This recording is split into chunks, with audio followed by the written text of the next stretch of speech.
Konos presents Jessica Hulcy. The following presentation was taped at a homeschooling seminar, and now, Jessica Hulcy.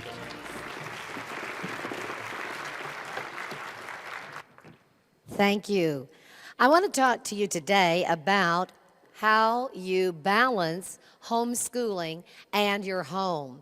And the title of this workshop is You Don't Have to Live in a Pigpen to Homeschool. Years ago, when I first started traveling, speaking to homeschoolers, we could identify a homeschool convention by the trashy cars that were outside. My kids, we'd be driving down the freeway trying to locate the convention, and they'd say, there it is, there it is. All these dirty vans with trash hanging out the sides of it. Not a good commentary on homeschoolers. We want to represent ourselves well, and anyway, we need to be good stewards of what the Lord has given us. But we're in a difficult situation as women because our roles are that we are wife, mother, homemaker, and teacher. And yesterday when I talked to you about choosing curriculum, I mentioned to you how difficult your teaching role is, that a regular teacher would not have the number of preparations nor be required to instruct someone in the myriad of subjects that you and I have to instruct our children in. So it is not even just a job, it's a formidable job. It is an incredible job that we actually have taken on. I'm totally impressed with the fact that we can homeschool our children. It's truly a God thing that He will equip us and make it possible for us to do those things that we want to do for our children while maintaining our home. Now, beauty is something that we hear about in the Scriptures. God talks about the beauty of the lilies in the field. Beauty surrounds us all over. It fills our soul. It gives us peace. It replenishes hearts and minds. All you have to do is look out on a field of flowers and the extravagance that the Lord has provided in the millions of wildflowers that you can just find in a field. They're not millions, they're thousands of wildflowers that you can find, different varieties. The extravagance of beauty that the Lord gives us in nature is incredible. When we watch a sunset, when we sit by the sea, when we view the mountaintops, it fills us up. I think that's an indicator of what we should be doing as homemakers, that our homes should be places of beauty, that our children want to bring their friends to, that our children are proud of, that our husband wants to come home to.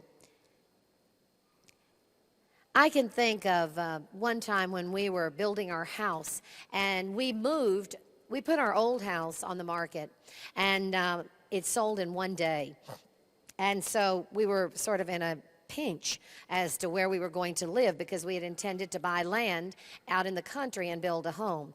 So now we had no home to live in, and we had to go and live at my grandmother's. She was living with one of my sisters at the time because she could not function well, and so her home was vacant. We went to live at my grandmother's, which was a far piece from where we were building our house, but that was where we chose to go. It was Thanksgiving time when we moved in. And everybody said, I'm sure you're not going to unpack your paintings or your knickknacks that you put around. You're not going to hang curtains. You're not going to hang your pictures. You're not going to do any decorating. And I said, absolutely not. I don't know how long we will live here. It may take us a long time to build our house. And I want my boys to feel like this is home. Because we had been in our other home for 17 years, and they were very, very devastated that we were moving out of our neighborhood and into a new home. So I really wanted this to be home. It came about very shortly that it was Christmas time, and there was really not room to put up a Christmas tree, so I bought a lot of poinsettias and put them around, and I decorated the outside with white lights in the bushes. And I was having my little third one help me, who is an artist and the artist musician, and he turned to me as we were decorating the bushes, and he said, Mom, you can make anything beautiful. And that was such a reward to me because that was my intent, that they would feel that their home was beautiful. And he said, thank you. Now, as mothers, we want our homes to be places of beauty. We want our homes to be that they are places of beauty and that we are able to share them. Years ago, we were allowed to move to the land, and we built our own home, as I've shared with you before. It's a gorgeous home. We view our home as a gift from the Lord, and that home and our land has to be used for Him. So we have many events that are ministries to the Christian community. Here's my living room. It's a wonderful living room. Before I started homeschooling, when I was a young girl, I apprenticed with my cousin as an interior decorator. And I have been given many pieces of furniture from people in my family. Here's my dining room. It's a beautiful dining room. I like it because I designed it. So, and I have impeccable taste, so I think it's gorgeous. Here's my kitchen right here. And I love my kitchen and my breakfast room. We have been blessed immeasurably with a beautiful, wonderful home. And I strive to make it that way. And then we come to the problem of homeschooling. Now, here I am in my beautiful home, and with my things that are going to break, with my oriental rugs, and now I'm going to do homeschool in my beautiful home. Well, a home has to be that. It has to be lived in. It has to be used. And that's what I had to make sure that I could do, was use my home, every single inch of it. Here we are at the breakfast room in the kitchen, and you see children sitting around doing crafts. I had to make it so that my kitchen would accommodate a classroom of kids that were going to do all kinds of activities, from cooking to quilting to art activities at the countertop. Now, here is a part of my home that I know that you will love. That's my library. And my library was the gift that my husband gave me when we moved here, that I could actually remove the books out of the closets. For the longest time in our other home, if you wanted a biography, it was on the second shelf in my closet where my shoes should have been. And if you wanted the encyclopedias, they were in somebody else's room on their shelves. So you had to go all over the house to get the books, because we have tons of books. And how in the world were we going to get all of those books in one place in our old house? We couldn't. So here is the library.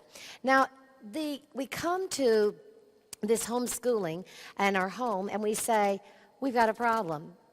We have two opposing ideas. We want all kinds of crafts and activities in our home. We want all kinds of mess. That means paint dripping. That means marks-a-lots. And we also want to have a gorgeous, lovely home.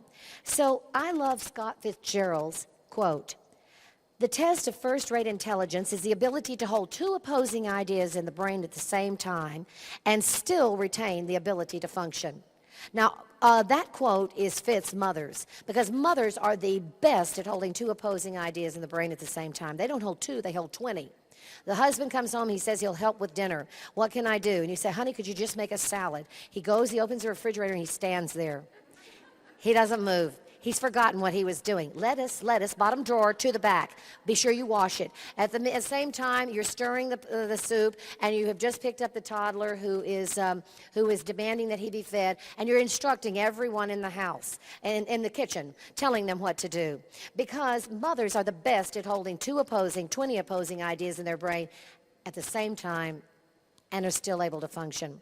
So this is why I come to my home this way. I come knowing that I want a beautiful home, and I come at the same time knowing that I am going to have to sacrifice and give up certain things. You know, my home is going to be a place, there's my house, that is a place of creative projects, and then I want it still to be orderly.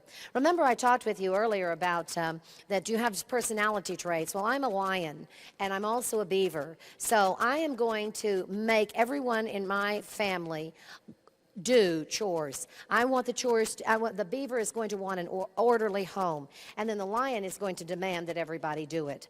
Well, how is it I'm going to use my living room? We're studying American history. I want to have a tea, because we're studying tea and the British, how we, in America, dumped the tea into the bay, how we did not accept the tea, and I want them to understand what a real high tea would be like. So I am going to risk them spilling all this on my good fabric, on my couch, because I want to have a tea in the living room. On some days, if I'm studying Africa, my living room becomes a Moroccan bazaar. And here are the traders. They're trading fabrics. They brought all kinds of stuff in to trade. They're going to, later on in the day, they're going to build in the living room. They're going to build out of cardboard, a tent that the Tuaregs of Africa used. They have on their taglamuses that we've dyed. We didn't dye those in the living room. And they have spread a few things that are trying to protect, sheets trying to protect my Oriental rugs, because they're going to eat next. And they're going to spill everything on the rugs. I already know that's going to happen. They've cooked their meal. They're eating outside of their tent. And this is my school. I don't really have a school room. My whole house is my school, and I still want to keep it beautiful. I know that they are going to create messes, so I'm going to put down as much as I can to protect. Here is in the living room and the dining room, and we're cutting out fabrics because each one of these kids is going to make a toga. We are using the floor. Now, when I moved to the house that we are in now, I was very wise because I was going to put all hardwood floors downstairs, and learning quickly that on a farm you bring in so much dirt and mud and grit, I realized that I would be very anxious about my hardwood floors. So all we did was stain the concrete. We stained it and it looks like slate. So it's a real relief to know that all this is just concrete. And that has helped me greatly. Here we are doing a huge messy project of making Maasai necklaces out of noodles. And that is going to be a problem to my countertop, because my hot glue gun is going to land on the countertop and it's going to cause a hole in my countertop. I have many holes that have been caused in my countertop and ruined my formica. I have to be able to give that over or not use it. And I've chosen to use it. One time we were doing sweet potatoes out in the fire pit, and I brought them in and they were on a tray. I put the tray on the countertop, and the sweet potatoes were so hot that they melted through the tray and onto the formica. So we have some places we call places of love where we have done projects and now we have holes. And so when I have company, I just have to cover those with trivets so that nobody can see that. Here we're dissecting the heart of a cow. We're doing a little unit here on cooperation systems of the body. But I know that that formaldehyde heart is going to end up on the floor. I know what's going to happen. They're going to make a mess and he's going to slip off and he's going to end on the floor. So I'm going to do the best I can to protect what I have. Some things I just have to do outside. They're just too much of a mess, and I'm unwilling to put them in the living room. For instance, I go to the garage if we're going to make a castle and out of boxes when we're studying medieval times. I'm going to let them paint in the garage. I am going to let them do the castle. Now you come to the part where people say, well, what do you do with all this that you create? And we're going to talk about that later on, but I'll just tell you right now, we throw it away. It stays for a season and then we burn it. It makes nice fire fuel. If I'm carving plaster, that's too messy for the house. So we go outside to carve the bust of Caesar, especially if you have an artist's son like I have, who is going to use some unusual ways to carve.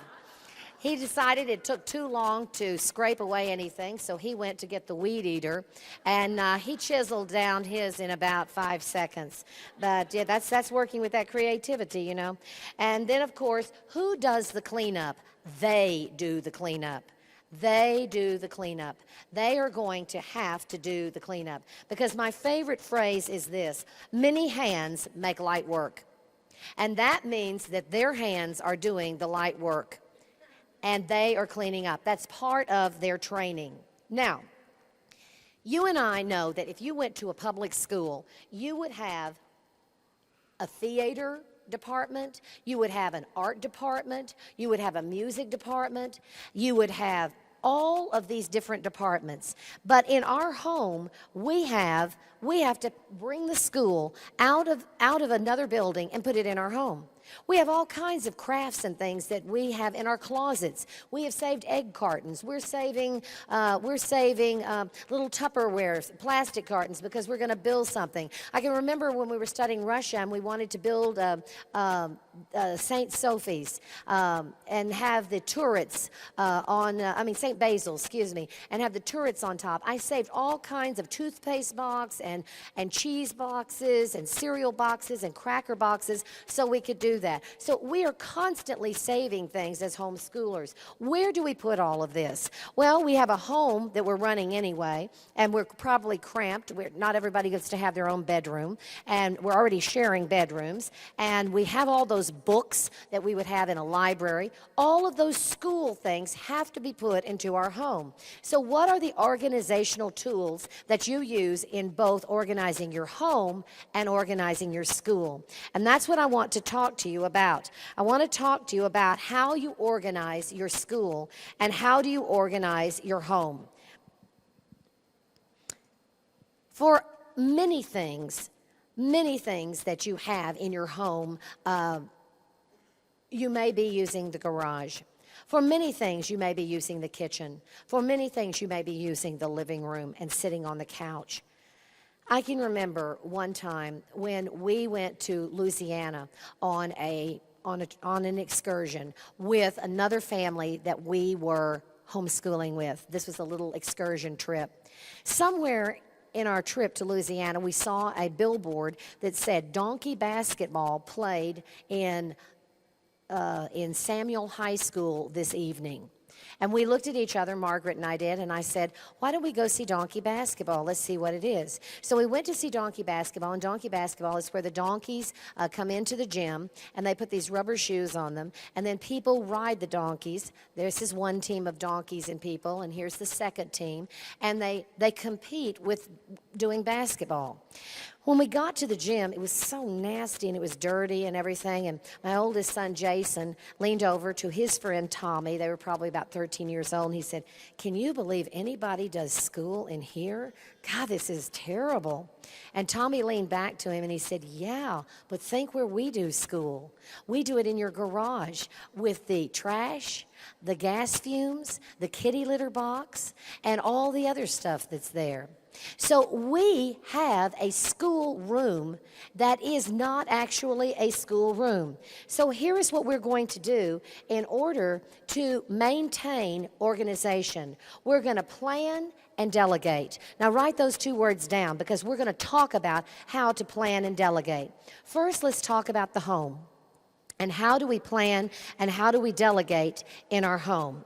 First of all, rule number one, if anything is in its place, if anything is contained, if anything is labeled, you think you have control over it. That's it.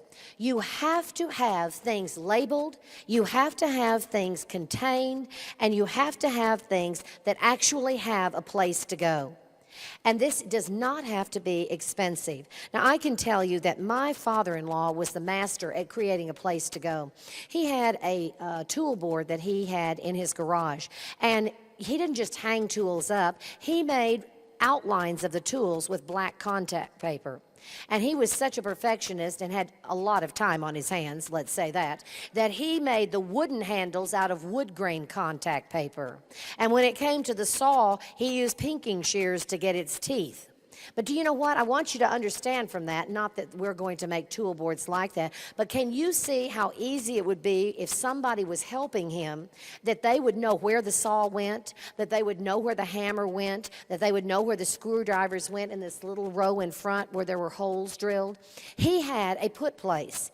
If you don't have a put place, if you don't have some place delegated for the things that you want to have that you're working with, you will never get your kids to put it there. If you say to them, and there's no put place in your garage, you say, take this tape measure and go to the garage and put it up. They open the door, and they sail it.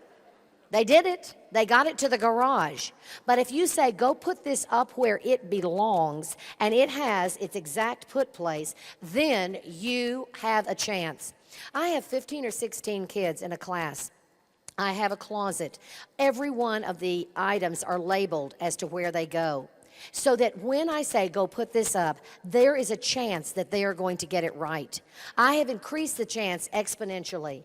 Place it contained and labeled. Let's look at some of the tools you need as a homeschooler. First of all, you need colorful crates and bins. Then you need tubs with wheels on them. Then you need cubicle shelving units. Then you need colorful labels and files. And then you need drawer dividers. Well, this could cost a fortune. You could go to what we have in, do you have the Container Store up here?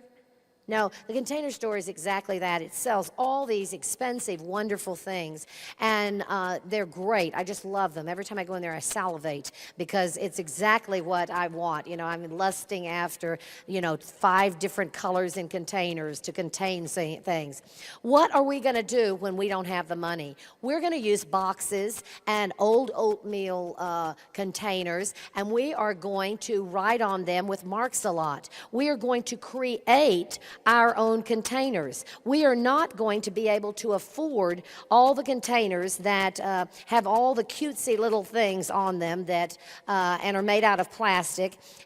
We're not going to be able to afford that. So instead of colorful crates, we are going to, you can take a box and you can put a piece of red construction paper on it, and that designates that as the red box. You don't have to get out spray paint. You just have one piece of 8.5 by 11 construction paper on the front, and then you label what it is. That's your colorful label, and that's doable for us. We can afford that. And you put that on there with contact paper or with mean tape, and that box has certain things that go in it. And woe be to the child that puts the wrong thing in there. He is strung up and whipped with a wet noodle. Woe be to him that puts the wrong thing in there. Do you know what? This is so important because we are teaching our children to classify things. We're teaching them to sort through things. We're teaching them to be discriminating and discerning. That skill we want in language arts as well. I teach language arts the same way, telling them to put certain things in a box that go in this paragraph, certain things in a box that go in this paragraph. So this is not idle time wasted. This is time invested in what we're going to use in language arts later on. Our cubicle shelving. You can build shelves cheaply by just getting those bracketed shelves. It is imperative that you have places to put things. Now, there are 2 kinds of ways that you deal with your home. One thing is maintaining. The other is moving forward. I keep a long list of things. It's called my honey-do list of what I want my husband to do for me. And there are things that you have to do to maintain, but there are also things you want to do that move you forward.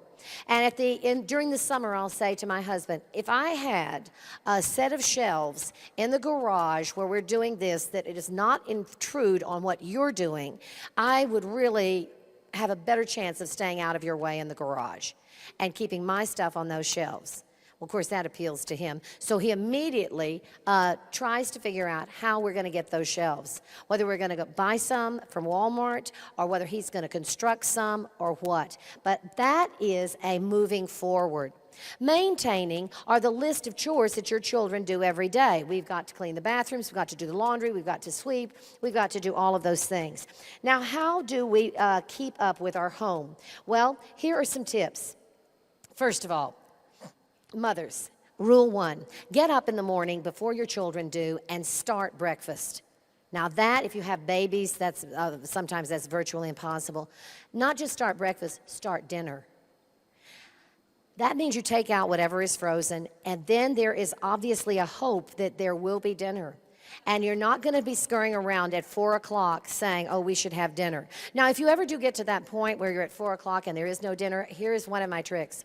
You chop up onions and you start browning them, and it smells like you're going to have dinner. You may not have it, but it smells good. And it creates kind of a homey feel, you know? They're onions browning, and all of a sudden you kind of think, well, oh gosh, mom's in there cooking. And then you end up serving them cereal. But the deal is, you want to get up before your children. That actually means you have to get dressed. Have your children ever said to you, you put on lipstick, you have your hair combed, where are we going? What's happening? Who died? You know, they want to know if we have to attend a funeral because you sloth around. You have a better chance at having a good day and getting out of your pajamas and not meeting UPS man at 11 o'clock in your pajamas. You need to get up, get dressed. All right, now you do before your children. We're doing a little face here. We're going to try to do a little hair. We're going to start dinner. Now, I cook double. One time I tried that thing where you tried to cook for a month or something, and then what happens is, you're stirring the pot, like this with an oar, because you're cooking, you're cooking 82 things of spaghetti, and then your children say, how much more spaghetti is there? And then I did that once, and we burned it. So all that, then you have all that work and you've burned it. And then I have a friend who did the same thing, and they tried to flush it down the toilet, then the toilet backed up. So I've gone away from that. I've gone away from that. I just say I can double it and freeze one. And then I run my errands while I am homeschooling. I put the kids in the car, and I've got to run errands, and so I say, here is your workbook, and here's what we're working on. I can drive and give out spelling words. I can drive and do certain teaching in the car, and I do that. And then they get right out. They either go in with me, or if they're older children, they can stay in the car and work. So I'm going to have to compound the things that I do. So while I'm doing my errands, I'm asking out schoolwork. I have in my mind what I'm going to be able to do while we're traveling in the car. Now, this red arrow means that that's not the maintaining, because this is all maintaining, preparing. But I keep a list of home repairs and projects that I am going to enlist my husband to do. And that is going to keep us moving forward. Here's another red arrow under plan to organize. I am creating a put place for everything. I've told you about labeling and matching. I even matched my kids when they were young. I matched their clothes because there was such conflict in the morning when they would come out, and I'd say, you cannot wear that. You cannot wear that. Go back. And so I said, okay, here's some shirts and here's some shorts. These things can go together. You have some freedom there, but I want you wearing these types of things. Don't go and get on your grungy stuff, because that's not going to be permissible. So we even match things down to the end. Now, as far as socks go, you could only have white socks, and you cannot have different kinds of white socks. I am not going to try to find the white socks that match each other. If you have a whole bunch of different kinds, that is just too hard for me. We plan for convenience. You use containers, baggies, envelopes. You use Post-it notes and paper plates. You serve ragu sauce, Sam's grilled chicken, and tuna. Now, let me tell you about how I was raised. I was raised really with a silver spoon in my mouth. We had a maid 5 days a week. Now, you would think my mother was just a sloth and she did nothing. My mother was highly involved in all kinds of things in our lives. She did all of our Girl Scout troops. She was in every volunteer group. She always was at the school. She was very busy. But can you tell me that we're homeschooling and we're doing twice what my mother would have been doing? You hear what I'm saying? And then we have no what? Maids. First of all, my husband would tell you, husbands out there, your wife is doing 2 incredible jobs, actually 3, and what you need to do is get her a maid. And if you cannot get her a maid, you need to do the work yourself. You need to come home and vacuum. You need to come and take the children out so she can take a bath by herself without fingers coming under the door and trying to get to their mother. So fathers, you need to come out and be responsible. You need to see what you could teach out of the school day. That is what my husband would say to husbands. But so often we can't afford it. But you can afford teenagers to come in every once in a while when you're completely drowning. You know, the laundry was a huge problem to me, and I would get, one time I got in the laundry room, I was actually in the laundry room, and someone came in, and I was, I was not dressed appropriately, because I'm always kind of running around, trying to find my clothing, and all the clothing was still in the laundry room. Haven't you ever seen those piles where it was 6 loads and none of them are folded? I mean, probably you've never experienced this, but I have. And so I could get into the laundry room. I could have dressed in anything because I had 6 loads out there. I could have put on anything. I had lots of stuff to choose from in the laundry room. That's where you hire a teenager who is going to just fold the laundry. I need you for 4 hours. I'm willing to pay you this amount of money. I'm going to show you how I want everything folded. Come in and fold the laundry. Or the teenager comes in and you say, see, the bathrooms, there's some organic stuff growing growing there. I would like, when you finish, for all the growing stuff to be gone, and I would like it all cleaned up, and I'm only going to give you 1 hour or 2 hours, and I'm paying you this amount. That is sanity money. Now, get this straight, mothers and dads. I know that every mother in here can. It is within your ability. You are able. It's not that it's not within your ability to keep a clean home. It is, do you have the time and strength? And that is the critical question. And that money is better spent on keeping you sane than buying a ton more extra curricula. Do you hear what I'm saying? And I'm a vendor out there, and I want you to buy our curriculum. But I'm telling you, best money spent is being able to have some peace in your home. Because if you can't start from an organized base, you won't be able to go very far. You have to start from an organized base, first in your home and then in your school. Now, we never had paper plates. My mother would die before she would have set a ketchup bottle on the table. Everything was always in a little bowl with a spoon. So that's how I grew up. I started homeschooling. Whoa. I realized I could not maintain the same standard. Now, that same standard is maintained when we have company, and it's maintained on many days because we very seldom eat on paper plates. But if paper plates will keep you sane, then you go to paper plates. And then we have this that's dumped on us. When I first came into the homeschooling movement, everybody birthed their baby at home. Everybody had organic vegetables, and they made their own bread from scratch. And I thought, are you kidding? I'm just trying to get to the store. You know, I just am trying to find enough time to just get to the store. And there's no way I'm going to be able to make my own bread. And we'll do that at Christmas time on a one-time basis. So ragu sauce is good.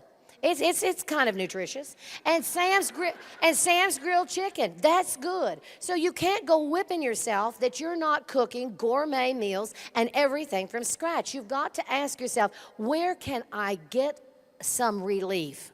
And if you have to go to paper plates and ragu sauce, do it. Now, convenience. I love paper, those plastic bags, those Ziploc bags. If I put things in Ziploc bags and I label it with a Marks-a-Lot, I feel it's like a breath of fresh air to me. I now have control over it. Now I have to just figure out where I'm going to put the Ziploc bag. But I have control over that. That's very, very important. You have to plan as well, not just to organize and prepare, but you have to plan to clean. You have got to assign chores. Now, I have a lady who is in my, she has a child that's in my class right now. And he's not doing very well, and so I called her and asked her. I said, tell me what your schedule is. I'm trying to help you, trying to help this child, Justin, do better in class. So tell me, how much time does he spend on this? How much time does he spend on this? She said to me, she has 6 kids, but 3 of them are old enough to do cleaning chores. And she said, well, he can't do anything on Friday because all day Friday we clean the house. And I said, all day Friday, you clean the house? You are giving over a whole day to clean? You're talking spring cleaning, right? Like you're doing the blinds and we're doing, no, every Friday we clean the house. I said, whoa, you need some help. You need to be better organized. She said, well, it takes them so long to vacuum. I said, well, is your house huge? Well, it's big, but it just takes them. I have to stay with each one of them to do each chore. You must train your children, and then you must assign them chores. And what you do not inspect, you cannot expect to be good. I say, go vacuum the living room. And I go and I say, I'm going to give you this. You've got to go all the way to the corners here, because they probably won't. I want it under the tables. I don't want you doing that. And I want everything picked up. Now, if I go back to the living room and there are 5 pieces of paper that were there in the beginning, and they've just moved them around with a vacuum cleaner, I don't consider that vacuuming. So I am going to have to go and assign the chores, and then I'm going to have to inspect. And we need to train our children to do a good job. And my thinking is, if you did not do a good job in the first place, then you get to do it during your playtime. And then if you didn't do it, if there are 2 times, then you'll get to do, I'll add extra chores. I'm going to make it so miserable for you that you are going to learn to do your chores well, or else you are going to lose a lot of fun and privilege. We accomplish small tasks weekly, that we have one extra thing that moves us forward weekly. such as we have one closet that's a disaster. Well, that's our weekly chore, and we're going to use that week to clean out that closet. Now, I'm not going to clean out everything because I don't have enough strength or time. So I'm going to do bit by bit by bit, and so that's moving us forward. I instituted something called the Clutter Drill and the Eagle Eye Award. That means that when you live on a farm, I know many of you might live on some land, you know, isn't it just paper comes from everywhere. It's like you need a little person with a stick picking things up and putting it in their trash bag. I say that if you see something out of order and you pick it up, then you get the Eagle Eye Award without being asked to do it. Now, here's how I got the Eagle Eye Award going. I said, one day there was something in the hallway. It was somebody's jacket or something, and it was just dropped there. I put a $5 bill underneath it. And I said, and I waited to see who would pick it up. No one did. I finally picked it up and put the $5 in my pocket. Then I told him, I said, you know, it's such a shame that none of you took ownership of this home to pick up the jacket and hang it up, because underneath was $5. Gee, I hate that for you. And then from then on, everybody, whoop, pick up and see what was under there. And we would give the Eagle Eye Award. Sometimes I put money under there. You say, well, that's bribery. You're not training them in godly character. You know, no, it's not either. It's priming the pump. It's priming the pump, and we're priming the pump to get them interested in doing it, and then it becomes their own. And a clutter drill. You know, Dad does not want to come home to school just every day. Now, he's interested in school, but couldn't he just come home to home? You know, isn't there just a home here at one point? I remember doing a mural in the dining room of George Washington, and it was an American Revolution type mural, and Wade said, Jessica, I want a home. If you and I are homeschooling our children fine and dandy, I want a home that's a home. I don't want to have George Washington at dinner with me. I mean, he can stay for a while, but I just don't want the whole home to be homeschool. I would like just a home. Now, it's nothing about not displaying some of the artwork of the children. It's just that we would like, our husbands would like to come home to a home. So here's the way we do a clutter drill. We have stuff is all over. And so we look at the stuff, and I say, Legos, dum bum bum. I say, clutter drill, that is 5 minutes for you to pick up 5 things. Now, you can't pick up one Lego. Legos count as an entire thing. So everybody just goes. You don't have an assignment. Everybody just goes and you start picking up. This is a great drill to institute when people call and say we're coming by. We used to have the press come by all the time because we were very high profile in homeschooling. And so they would say, can we be there in 5 minutes? And I'd look around and think, no, this is a 10-minute clutter drill. 10 minutes would be better. And then they would come and everybody would pick up everything and put it up. We're training them, our children. Each week we de-junk our house. We are constantly giving things away. Don't you have the Salvation Army? Don't you have the Red Cross? Don't you have the veterans calling for certain things? Every week we gave away stuff, so we're constantly de-junking. I have a designated clutter basket in the living room that has a lid on it. And if we're in desperate straits and we're really trying to clean up and we don't have time to put stuff up, everything goes into the basket and a lid goes on it. And then it just sort of looks nice. All right. And then we are going to clean up every day before our father comes home.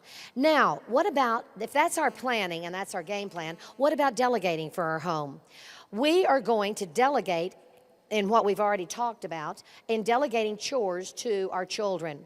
We have to slot time for us to do the laundry, to clean rooms, to make beds, to vacuum, to clean the bathroom. You actually physically have to slot that time. Now, if you may have seen when we were doing the video up here, you saw that I have this timer, and my life just goes around with a little timer. We have 15 minutes of chores, or we have an hour's worth of chores, and you need to accomplish the following things. And I assign those to the children. What about the laundry? Children need to know how to do laundry, cleaning their room, making their beds. We need to have them accountable. We don't need to send out slobs. And you don't get to do anything. You don't eat breakfast at our house unless your chores are done. That's the truth of the matter. I go around and inspect, and if in fact you haven't done it, oops, so sorry, no breakfast. I'm sure that qualifies for child abuse, but we do it anyway. So we are wanting them to be able to come away knowing how to do all of these things. School. How do we keep our school organized? What is it we're going to do to keep that portion of our home organized? First of all, I cannot operate school without certain things, and I have to purchase these. I have to have a calendar. I have to have a notebook that has dividers in it because I am constantly three-hole punching things that relate to my school and putting them in a notebook. Have you seen those little clear plastic notebook pockets? Have you seen those? They have 3 holes punched in them, and they're 8.5 by 11, and they have a pocket. They're just a pocket of plastic. And I use those all the time to stick things in. Have you ever wanted to find something that you saved for a particular something in school, and you cannot find it, and you go around describing to your children? It was a little piece of paper, it was yellow, and it was about this big, and it had red ink markings on it. Have you seen it? Because it had the phone number of somebody you wanted to contact to come speak to your children. This is how I stay organized, and I keep it in a notebook. And I have many of the things that I am teaching in that notebook with dividers. I have file cabinets and files. I have colorful envelopes. You've seen those clear envelopes that you can see through. They're come in beautiful colors. Those are the tools that you need to organize your school with. And then those portfolios. What do you do with these large pieces of posters that they've made showing how a chick hatches out of an egg, or showing the difference between the different phylum, mammals, reptiles, amphibians? What do you do with those? I buy a portfolio holder. You don't have to buy one, you can make one out of 2 pieces of cardboard that you have stapled together, or 2 pieces of poster board, and you slip the stuff in, and there it stays, and you slide it under the bed. That you can keep up with their stuff and not be inundated with it. Now, what about displaying their things? For a long time, I took a line of sort of fishing line, and I extended it from one corner of the kitchen to the other corner of the kitchen, or one corner of the library to the other, and with a little hole in the wall that could be easily patched over. And then I would display their artwork with clothespins on the line. And that way we would display it, and then if we wanted to take it down, we could take it down. So I need certain tools that I can use in school. Now, what about tips? You use the outside in the garage for messy projects. You've already seen that. We have a put place for craft materials. We have a limited Barnum and Bailey time. Now, what do I mean by Barnum and Bailey time? Barnum and Bailey is all that stuff that is it's big, it's huge, it requires a lot of space. Building a castle is Barnum and Bailey.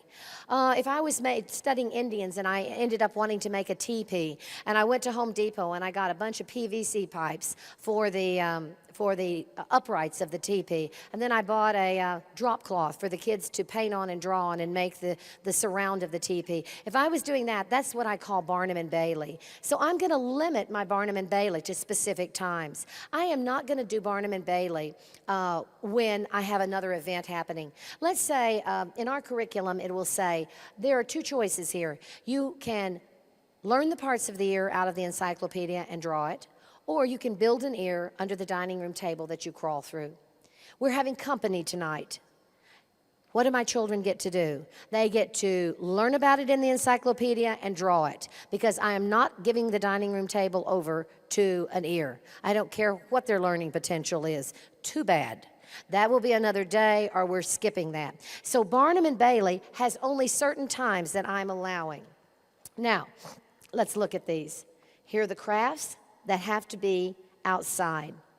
Here is the put place of my, this is what my shelves look like. Here's shoebox.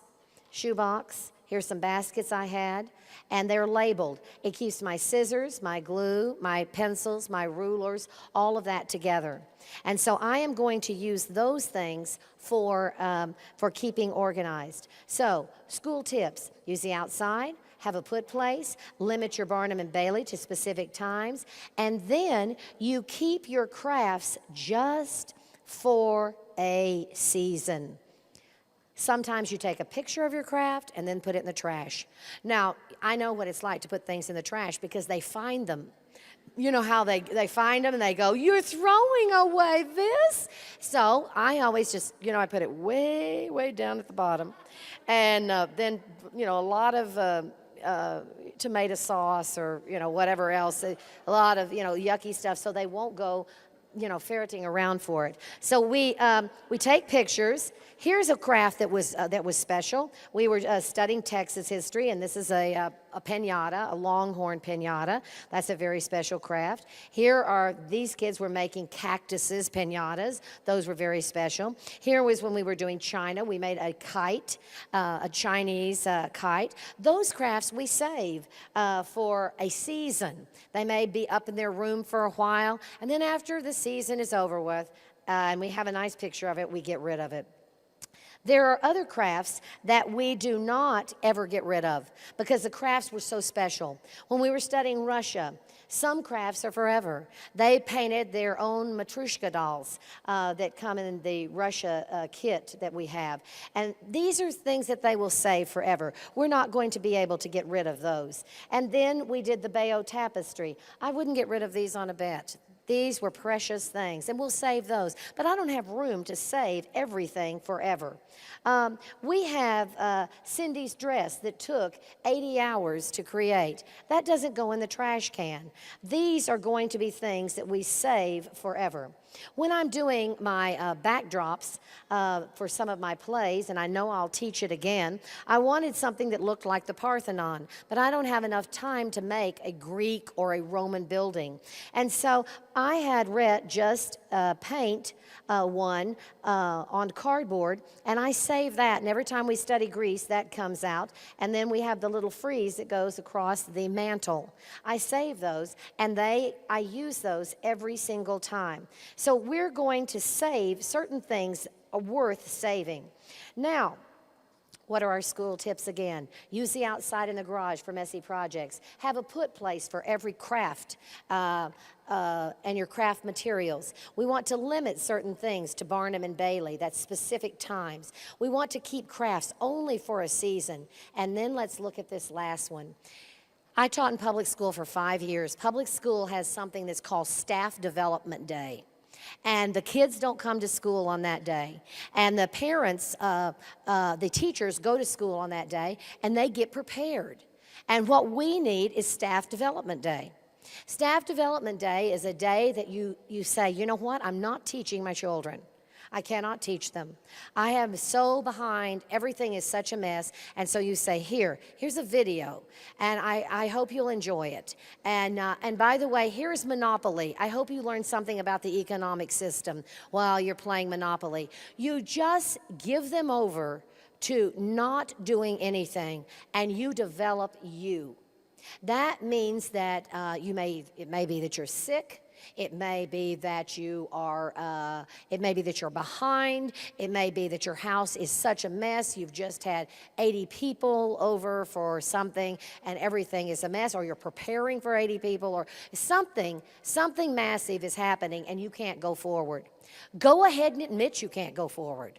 Instead of whining about it and treading water and quasi-drowning, stop the drowning, assess the problem, and fix it. And you may cause 2 or 3 staff development days. And you say, I'm supposed to be teaching. Quit whipping yourself.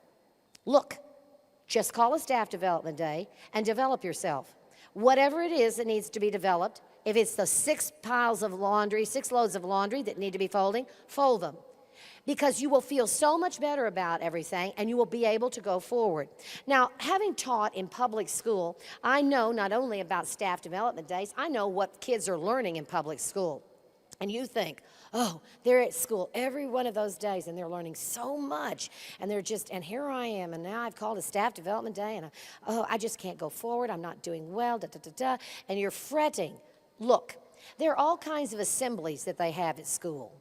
And they pull the kids out of class. And then there are all kinds of days that are a complete wash in school.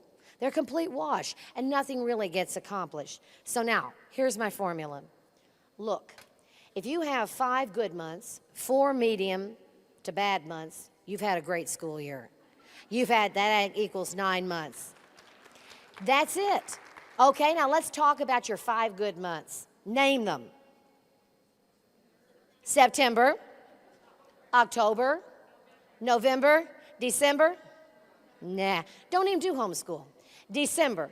Okay, then we come back. We've been invigorated, a little bit over the Christmas break. Now we come. So we had 3 good months: January, February, March, April, and May. Gone. We're dead. We're dead. Okay, that's even 6 good months. If you have 5 to 6 good months and 3 to 4 medium to bad months, you have had a sensational school year. But you know what you do? You just beat yourself up over those bad months. Oh, we're not doing enough. We're not doing enough. You and I need to be realistic. And that's what we're not. We want to be such good wives. We want to be such good homemakers. We want to be such good mothers. We want to be such good homeschool teachers. And we have all of this that we carry on our back. And you cannot whip yourself and go forward. I show you all of these wonderful things my children have done. And sometimes people say, I could never build a castle. I could never make a teepee. I just don't see how you do that. Every day you're doing something sensational. That's a stinking lie, because these are pictures that I've accumulated over how many years have I been teaching? 22 or 23. 22 years I have been teaching, so I have all these pictures that I've accumulated of the best of what my kids have done. I didn't want to bring you and depress you of the days that they were crying or that I was crying, and I didn't take pictures of that. I didn't take pictures of me trying to sell them. I didn't take pictures of me trying to put them in school because I could not stand them anymore. I didn't take pictures of that, but those days are in there as well. What you do is, what if you did some hands-on and some discovery and some good stuff once a week? What if you did something like that? So your goal is, I want to do some hands-on, I want to do some discovery, I want to do some of those fun type things, so I'm going to try and work them in the best I can. And that's the key word. I'm going to do the best I can. And I can't beat myself up by comparing myself to someone else. When I do a planning seminar with groups of women who would be using Konos, I first hand them out a little note card. And I say on the note card, I say, okay, write down the number 28 and leave a blank underneath it. Then I hand them another note card and I say, write down the number 55 and leave a blank underneath it. We're writing on these index cards that are vertical. Then on the last one, I say, write down the number 22 and leave it blank. I say, now we're going to hole punch these index cards. We're going to run some yarn through them like we were making necklaces. So we have 3 necklaces. I said, go back to the first index card. That first index card, you wrote down the number 28. Write down the age of your oldest child and subtract. That's how much older my children are than yours. Go to the number 55. Write down your age. That's how much older I am than you. Now go to the next card, and you have written down the number 22. How many years have you been homeschooling? Subtract from 22. That's how much older my children are than yours. That's how much older I am than you. That's how much longer I have been homeschooling than you.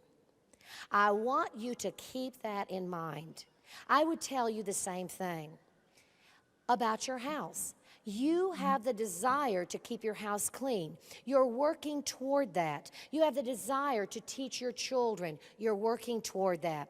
Don't come to people's seminars and hear the things they say and go back and whip yourself. Use the seminars as inspiration of what you're moving toward. I'm moving in this direction. I need to have dinner for my family. She was right. I should probably feed them. I resolve I'm going to start. I'm going to start something more than Jack in the Box. You move in a direction. Look, we've got some contrasting things here. We want a beautiful home, and yet we want a creative school. We've got to find a balance. We want a clean house, but we want a used home. We want organization, but we don't want to stifle the creativity of our children. So we're going to do all those creative things and make them clean it up. And they're going to be joyful that we taught them that way. You see, we don't have to live in a pigsty, but you're a work in progress. Not only are you as mothers a work in progress, but your children are a work in progress, and your home is a work in progress. It only matters this, which direction you're going. Are you trying to be more organized? Are you picking up tips and moving into more creative teaching for your children? Are you trying to create a home of beauty? That's what it is, because in the end, you want your children to want to come home and bring their friends with them. And when Rhett said to me, "Mom, you can make anything beautiful," that is the ultimate of compliments. The centerpiece doesn't have to be ordered flowers. It can be a bowl full of red apples. You don't have to always eat on paper, china. You can sometimes go to paper plates. It's the atmosphere that you create of beauty in your home, and what is the direction in which you're moving. Ladies, you have the question to ask yourself. I don't really want to be Martha Stewart. She's in jail right now. But I would like my house to be beautiful. I would like my kids to think our house is beautiful and we don't live in a pigsty, because that's what they carry with them about what home is. Not a pigsty, but a place of beauty. All of you are capable of it because God created you that way. He created you women, and you have that beauty inside of you. Do your best to move forward to let it shine in your home. Thank you.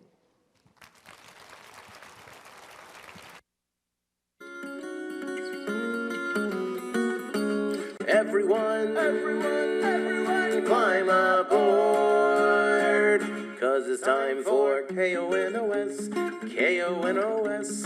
If I had my choice, I'd choose it over all the rest. My phonics I'll discern, I'll even wait my turn, just as long as I can learn from KONOS, KONOS.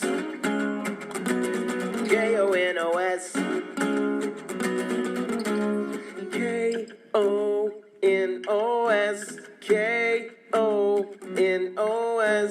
K-O-N-O-S.